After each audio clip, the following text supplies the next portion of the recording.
Bismillahirrahmanirrahim. Qala al-musannif rahimahullahu ta'ala wa nafa'na bihi bi ulumihi wa barakatihi fi dharain amin. Inna rabbi sesungguhnya Tuhanku azza wa jalla, wa ialah adapun itu rabbi al-awwalu ialah yang pertama, la yubda mimma la yubda tidak ada permulaan mimma dari sesuatu.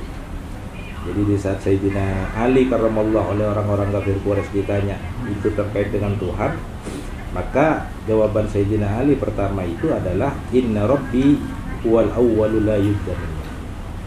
Allah itu tidak ada permulaannya, ada sebelum yang ada ini ada. Karena bahasa tauhidnya begitu itu. Ada sebelum yang ada ini ada. Itu jawaban yang pertama. Wala mumazijun ma'ama. Wala mumazijun tidak bercampur ma'ama bersama apapun.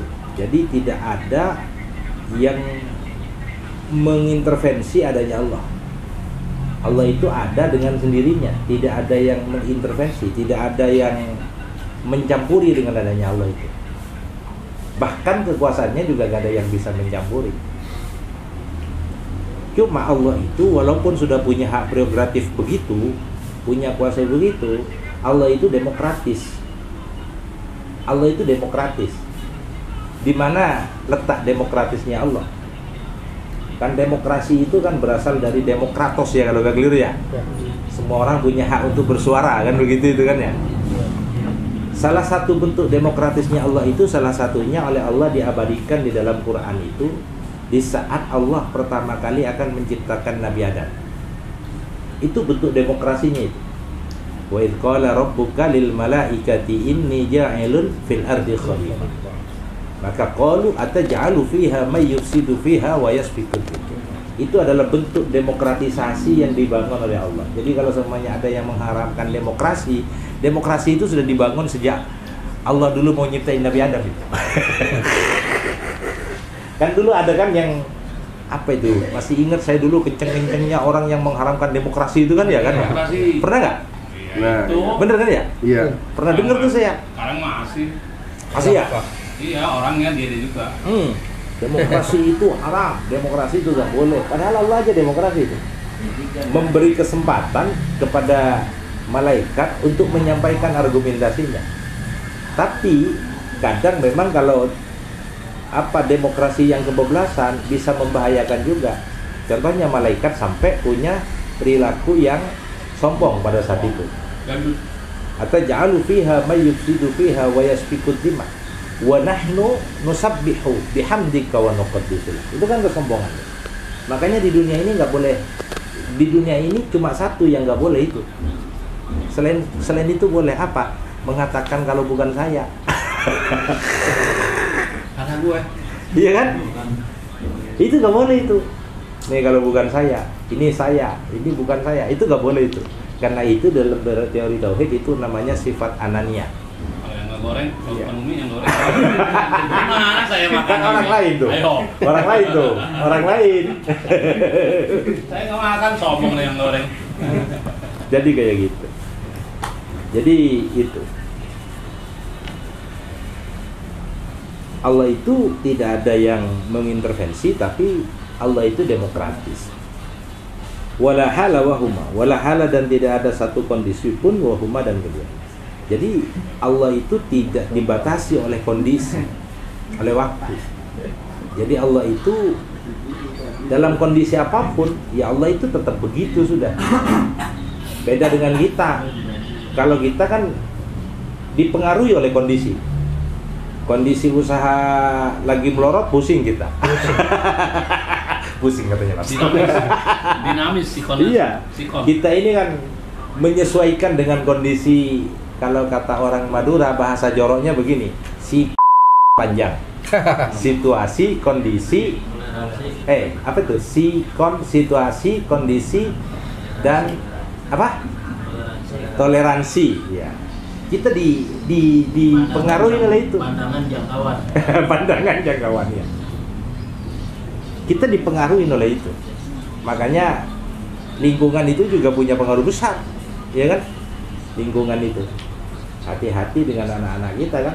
Kalau anak kita itu masuk di lingkungan yang salah, bisa bahaya itu. Iya. Lingkungan itu punya pengaruh besar. Tapi Allah itu tidak dibatasin oleh satu kondisi apapun. Jadi dia itu ya berdiri dengan sendirinya. Makanya kata Imam Sanusi itu, dia kemudian merumuskan menjadi 20 sifat itu ya kan ya.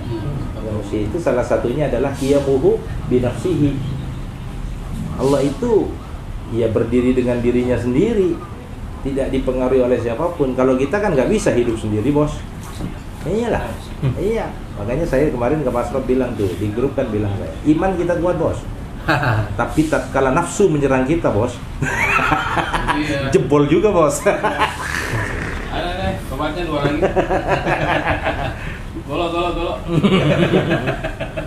Kayak gitu. Kalau bahasa orang Madura itu iman kuat, imron yang kagak kuat.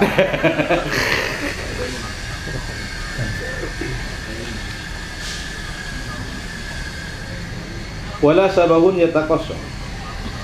Wala sabahun, dan bukanlah hantu yataqasso yang gentayangan. Jadi kata Sayyidina Ali, Tuhan itu bukan hantu. Karena identik hantu kan gak kelihatan tuh. Ya, maka Allah itu bukan itu. Bukan hantu yang gentayangan. Karena seringkali kan kita itu hari ini itu disuruh percaya kepada sesuatu yang tidak bisa dilihat oleh panca indera kita. Itu kan gak gampang, bos. Kalau kita percaya kepada apa yang bisa dilihat oleh panca indera kita, itu sesuatu yang mudah. Saya mengatakan ini kopi karena kelihatan oleh panca indera kita. Tapi kita harus percaya kepada yang tidak bisa dilihat oleh panca indera kita. Teori definisi. Kenapa? Teori definisi. Ya. Makanya kalau ada orang yang kemudian terlalu jauh mengilmiahkan Tuhan itu bagaimana bentuk dan lain semacamnya, itu bisa sesat itu orang. Iya, karena tidak bisa dilihat oleh mata, tapi bisa dirasa. Makanya ada pertanyaan begini kadang-kadang, manusia itu diciptakan dari tanah. Wajar kalau dia kemudian akan merasa panas kalau dimasukkan ke neraka, karena neraka diciptakan dari api. Tapi bagaimana dengan setan? Setan itu diciptakan dari api. Apakah setan itu akan merasa panas tatkala dimasukkan ke neraka? Karena memang bahan bakunya sama, yaitu api. Maka pertanyaan begitu kalau dilogikakan susah. Tinggal orangnya panggil tempeleng. Tempeleng. Sakit, iya kamu rasain, iya. Padahal ini kulit, saya satuin dengan kulit kamu gitu loh. Jadi iya. Kemudian bilang sakit. Di mana rasa sakitnya? Kan hanya rasa. Sakit itu hanya rasa. Maka Allah juga hanya dirasa oleh kita. Rasa itu kaitannya dengan hati, gitu. Ini agak bahaya kalau kita bicara tauhid kemudian dipahamin dengan salah, itu bisa agak bahaya tauhid itu. Iya. Wala mahjubun dan tidak ditutupi fayu wa maka terbuka. Jadi Allah itu tidak bisa dibatasin dengan hijab apapun. Makanya Allah itu selalu mengetahui apa yang ada, sirran wa alaniyatan, baik itu samar-samar walaupun terang-terangan. Makanya ada bahasa orang kampung itu juga, dalamnya lautan itu bisa dijajaki oleh manusia, tapi dalamnya hati gak bisa dijajaki oleh manusia. Iya. Maka kita coba contohkan sedikit. Politisi itu seragamnya sama itu, iya kan? Kalau salaman sama-sama senyum dia itu. Iya kan? Ya. Dengan temennya kan gitu kan? Betul. Tapi nggak tahu dalam hatinya bahwa dia bakal menusuk teman yang disalami dengan senyum itu. Maka ada buku dulu, saya pernah baca karena saya ini dulu Politisi. pernah di situ. Politisi handal itu bukan orang yang mampu membunuh dengan tembakan. Tapi politisi handal adalah orang yang mampu membunuh kawannya dalam dekapan. Peluk. Politisi yang sudah ulung handal itu bukan politisi yang mampu membunuhnya dengan senjata, tapi mampu membunuh lawannya dalam dekapan. Bagaimana dalam dekapan? Misal kita sanjung Basro, kita politisi nih, kita sanjung Basro. Ayo nyalon Basro, nyalon. Nyalon beneran. Nyalon beneran. Tapi Kagak jadi beneran. Tapi jangan salon cantik Mas. Jangan stres. Iya kan? Itu makanya ke dalam itu yang sering kali orang kampung bilang, dalamnya lautan bisa dijajakin tapi dalamnya hati nggak ada yang bisa menjajah. Nah, yang paling gampang berbolak-balik itu hati. Kadang kita hari ini sudah serius banget sholatnya sama Allah, duhurnya, asarnya lemes. Iya kan? Itu makanya ada al-iman yazid wa yanqus katanya kan gitu. Iya kan? Nah, bagaimana melakukan stabilisasi iman kalau di dalam hadis Rasul itu untuk melakukan stabilisasinya itu harus diperbarui terus iman kita itu. Bagaimana cara memperbaruinya? Kata Nabi, jaddidu imanakum bila ilaha illallah.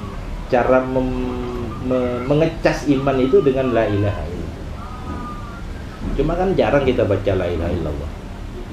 Bang habis sholat aja suruh zikir la ilaha illallah 100, kadang malas kita. Iya kan?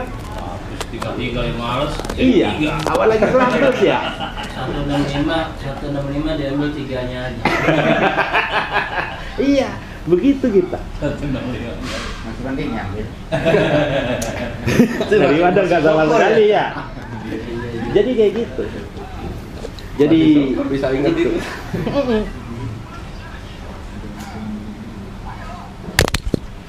walakana dan tidak ada ba'da alam yakun, setelah alam yakun harus tidak ada.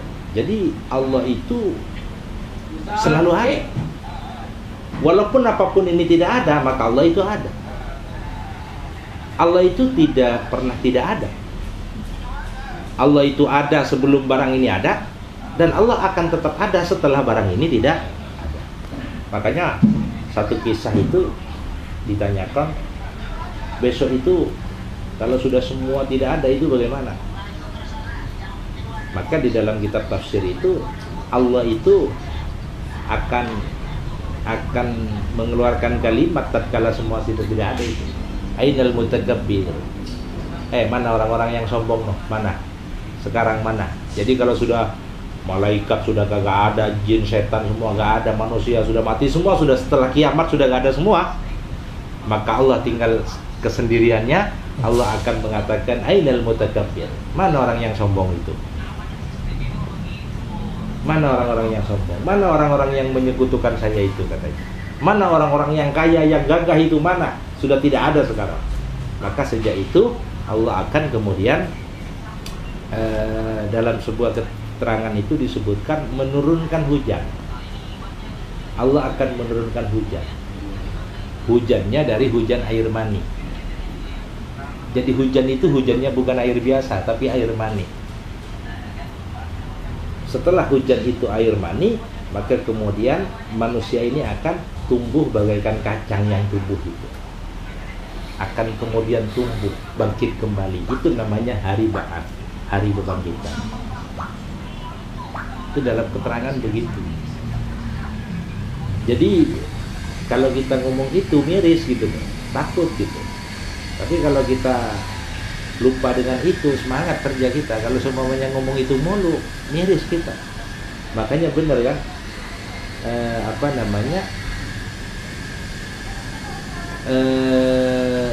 ikmal lidunyaka annaka ta'isu Abadan.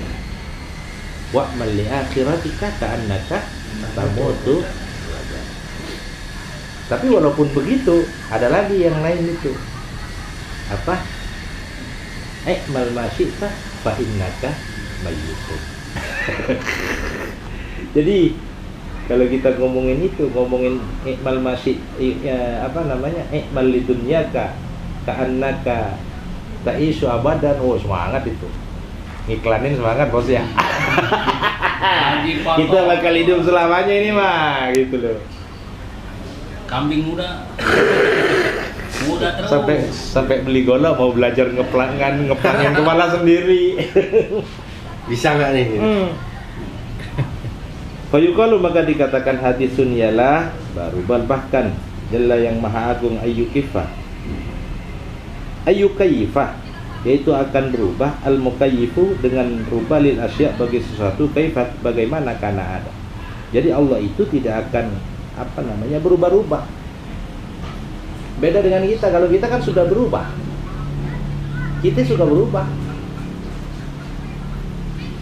Hari ini kita Mas Teddy dapat dapat orderan klien 10 juta. Sorenya tahu-tahu dapat yang 100 juta. Coba pertanyaan saya. Kira-kira yang lebih didahulukan itu yang 100 juta apa yang 10 juta?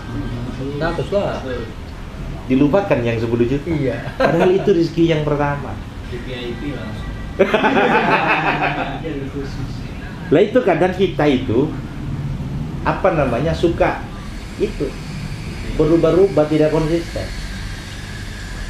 Bahkan yang sedikit kadang tidak kita syukuri karena kita orientasinya yang banyak saja. Yang sedikit tidak kita syukuri, orientasi kita yang banyak. Padahal yang banyak itu tidak akan pernah ada kalau tidak ada yang sedikit. Makanya saya ingat dawuhnya Ki Zuhri itu, kita itu harus punya cita-cita. Cita-citanya itu harus paling tinggi. Cita-citanya, katanya Ki Zuhri. Apa cita-cita paling tinggi? Kata Ki Zuhri, cita-cita paling tinggi itu cuma satu. Kita harus jadi orang soleh, istri kita harus soleha, anak kita harus soleh dan soleha. Itu cita-cita paling tinggi itu. Bukan kaya cita-cita paling tinggi ternyata.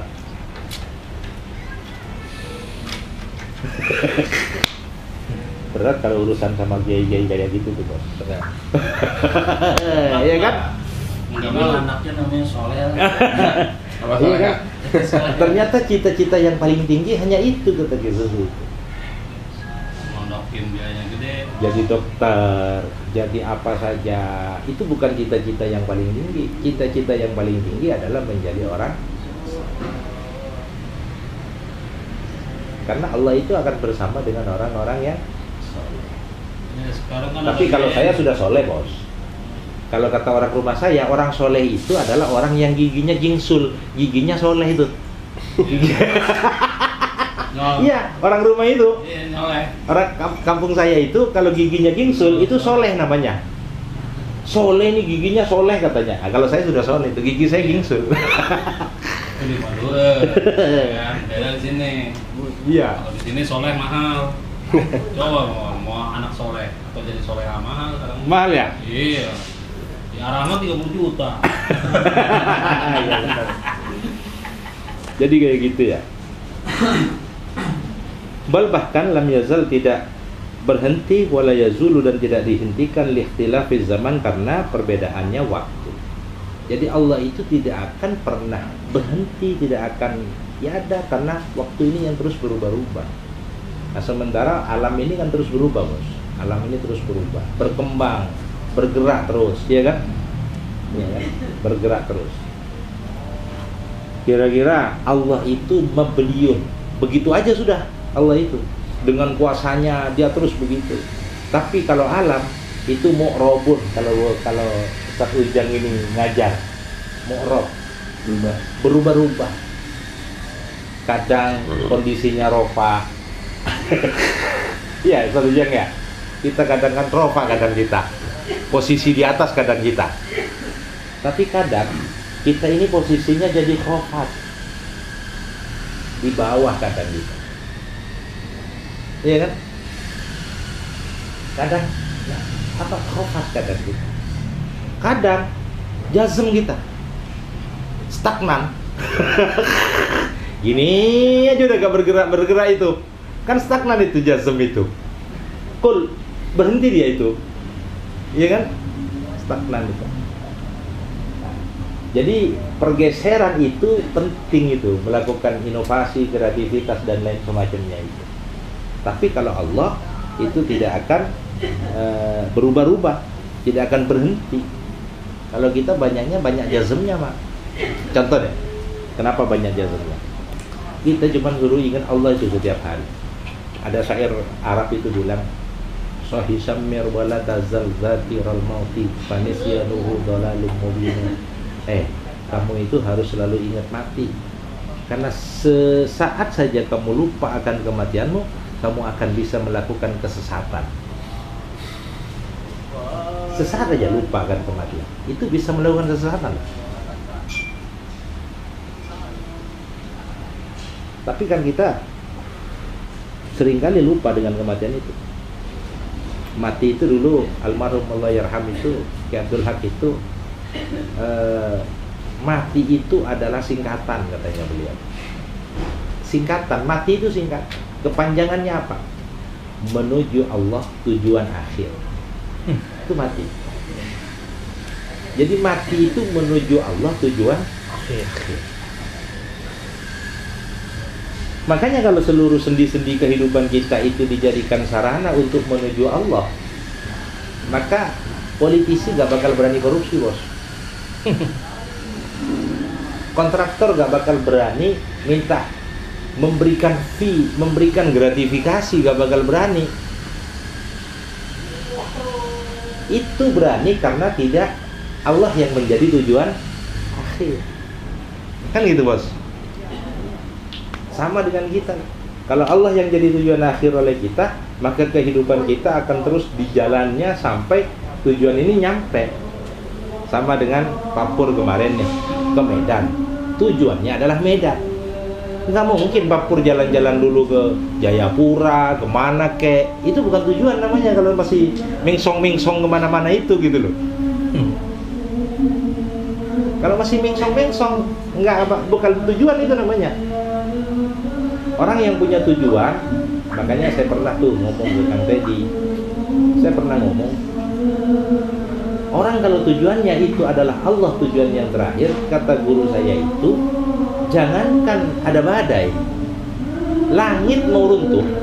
Langit sudah tahu nih, kita lagi tujuannya sama Allah. Langit mau runtuh, itu tidak akan pernah menggoyahkan kita untuk dengan tujuan itu. Tapi kita kan enggak, langit kagak runtuh aja udah pusing kepala kita. Iya kan? Ya, jangankan langit runtuh. Wong kita diuji dengan ngantuk dikit aja, udah kagak mau itu pikiran, bos. Iya, uji ngantuk aja itu. Pasti. Iya. Itulah kita itu ya. Begitulah kita itu. Makanya perlu apa namanya, nurunkan tensi nafsu kita. Cara nurunkan tensi nafsu itu salah satunya adalah puasa. Cuman kita puasa kagak bisa. Kenapa? Kalau keluar rokoknya bos saya, bobat dir. Sama kopinya. Nurunin nafsu gini ngambek. Iya. Gini ngambek masalah itu mah. Wala lataqallu bi sya'nin ba'da sya'nin. Wala lataqallu bi sya'nin, dan tidak berubahnya sesuatu ba'da sya'nin, setelah sesuatu. Wa kaifa, bagaimana yusifu disifati bil asbah, dengan seorang sosok. Jadi Allah itu karena begitu, bagaimana Allah bisa digambarkan sebagai sosok? Gak bisa. Allah nggak bisa digambarkan sebagai sosok, karena Allah itu ya tidak berubah dengan waktu, tidak berubah dengan kondisi. Dia ada sebelum apa ini, semua ini ada. dan dia akan selalu ada walaupun yang ada ini sudah tiada, bagaimana akan dibuat sosok? Enggak bisa. Makanya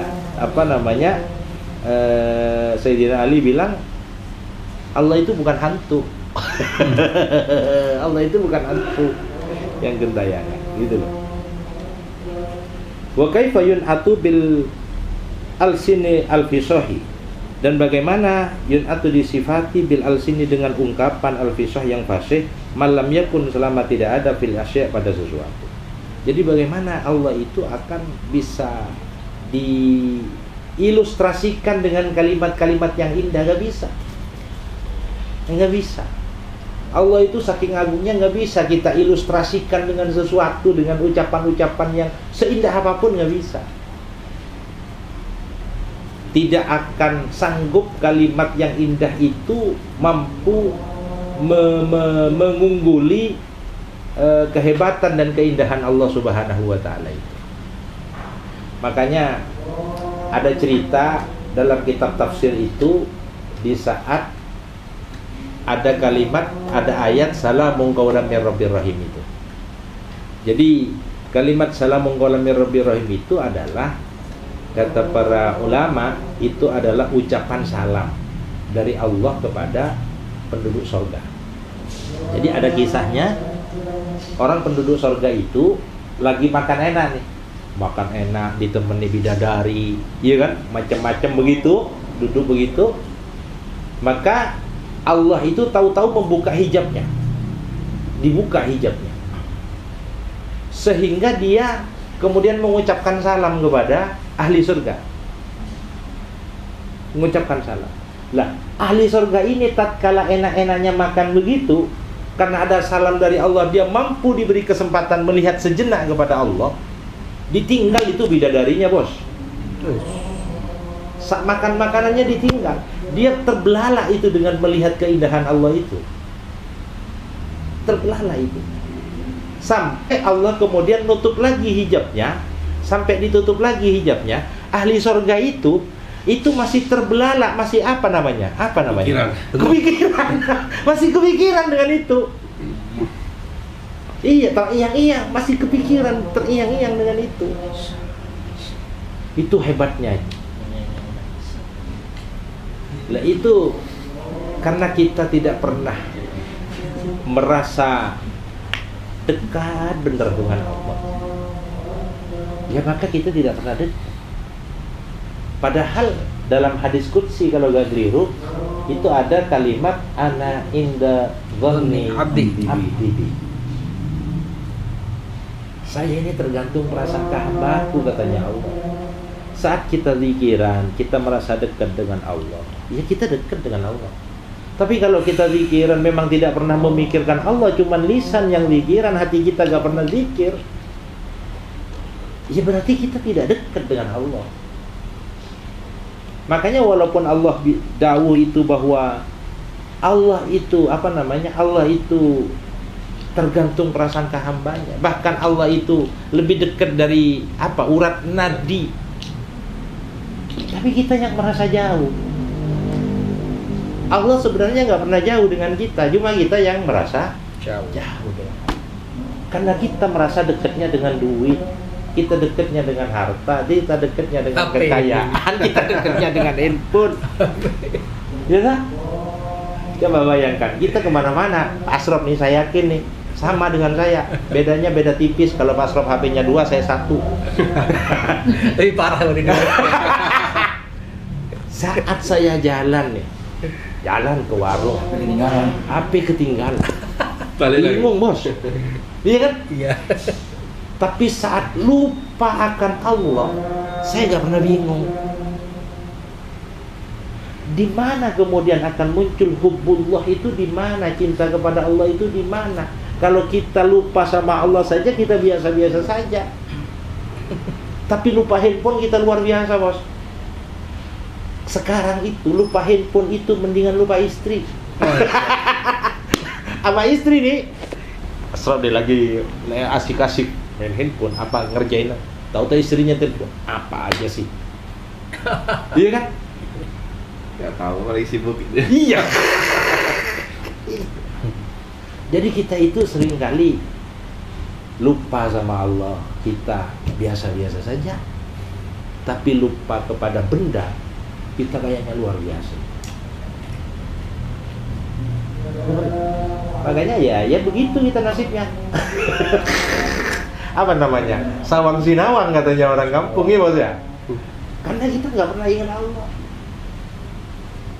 Ingatnya kita itu cuma paling ya sehari, ya monggo. Sehari kita ingat 1 jam tuh sudah hebat banget itu. Apaan 1 jam? Ingat hebat banget itu bos, 1 jam itu ingat Allah. Pas Allah banget itu. Iya, itu hebat. Cuma 25 menit. Salam. Iya, 5 kali 5. Iya. Hebat banget kita. Kalau kita sampai satu hari 24 jam kita ingat kepada Allah itu 1 jam, itu hebat banget kita itu. Top dah. Top itu mah. Ya, itu top markotop kita itu. Oh, katanya Pak Asraf kita Allahu Akbar, cuman berapa detik itu? Iya, itu pun juga kadang kagak ingat sama Allah itu. Pikiran lain udah. Iya. Lupa handphone kok gimana ya? Iya itu makanya. Ada kunci belum nih? Jadi itulah ya makanya ya marilah kita belajar bareng. Kita kan cuma kesini nongkrong begini dalam rangka ngecas kita sendiri masing-masing. Saya ngecas diri saya, cuma saya diberi kesempatan bacain doang. Jadi bagaimana kita belajar ngecas diri kita tadi itu. Kalau pengen tajdidul iman, memperbarui iman, kalau handphone ngecasnya pakai listrik, ngecas iman itu caranya pakai la ilaha illallah. Gitu aja. Kalau seumpamanya kita ini lupa kepada Allah, segera balik untuk ingat. Gitu. Jadi kalau kita lagi punya punya keinginan dan kemauan dekat dengan Allah, ya usahakan jangan lupa mati. Itu aja. Jangan lupa mati. Karena mati itu adalah cita-cita terakhir. Cita-cita paling tinggi kalau katanya Kiai Zuhri itu adalah soleh. Cita-cita terakhir kita adalah mati. Perjalanan terakhir dalam kehidupan dunia mati kan. Sehingga nanti saat dibangkitkan, kemudian tadi yang saya ceritakan itu Allah itu akan menurunkan hujan kemudian untuk membangkitkan kita bangkitnya bersama dengan orang-orang yang soleh kan gitu. Makanya nanti setelah hari ba'as itu dibangkitkan, setelah dibangkitkan itu kemudian akan dikumpulkan di mahsyar kan begitu itu kita kan keyakinan kita. Setelah dikumpulkan di mahsyar kita akan kemudian masuk kepada penghitungan amal ya kan. Setelah dihitung dihisap kemudian bakal masuk kepada pertimbangan amal kan gitu kan. Jadi ada yaumul ba'ats, ada yaumul hisab ya kan, ada yaumul mizan kan gitu kan.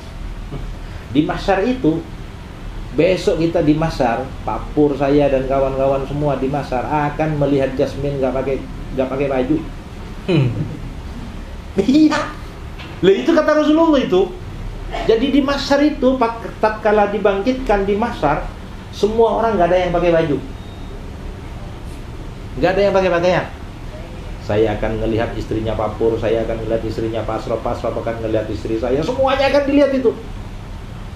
Telanjang semua. Harfi kalau ada panonya di pahanya besok bakal kelihatan. Iya. Iya. Jadi besok itu saya dengan sampean nih, Jasmine nih perempuan sendirian. Ada panonya apa enggak di pahanya bakal kelihatan. Nudis. Sampai Siti Aisyah itu nangis kepada Rasulullah. Kata Siti Aisyah, ya Allah, ya Rasulullah, kalau memang nanti telanjang semua ya Allah, betapa malunya saya katanya. Apa kata Rasulullah? Tenang Siti Aisyah. Itu walaupun sudah telanjang di mahsyar Siti Aisyah, katanya Rasulullah, gak bakal ada yang sempat mikirin mau lihat Jasmine, gak ada. Gak ada. Yang sempat mikirin itu gak ada. Kenapa? Karena pada saat itu sudah mikirin masing-masing. Yang katanya ulama-ulama dulu matahari hanya apa itu namanya? Jengkal. Iya, sejengkal. Sehingga di situ sudah gak mikirin ngelihat pahanya saya apa ada panonya, ada kurapnya, ada nggak ada, nggak mikirin udah, nggak ada udah. Pak Pur sudah gak mikirin istrinya, saya juga udah gak mikirin Zainor, saya sudah gak mikirin istri saya, gak mikir lah. Hidup masing-masing di situ. Yang aku jual kulkas nanti. Jual fresh, bos. Polytron.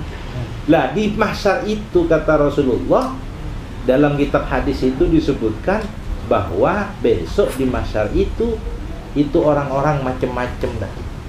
Ada yang ada yang panas keringatnya itu apa? Keringatnya saking panasnya itu tenggelam sampai di leher. Ada yang sampai di mana? Di pusar. Ada yang sampai di dengkul katanya Rasulullah. Jadi kita udah gak mikir macam-macam kan nah. Hanya orang soleh kata Rasulullah yang akan mendapat syafaat Rasulullah akan merasa naung di situ. Makanya cita-cita paling tinggi katanya Kiai Zuhri itu gak salah kalau cita-cita paling tinggi itu adalah jadi orang soleh. Tujuan terakhir adalah mati.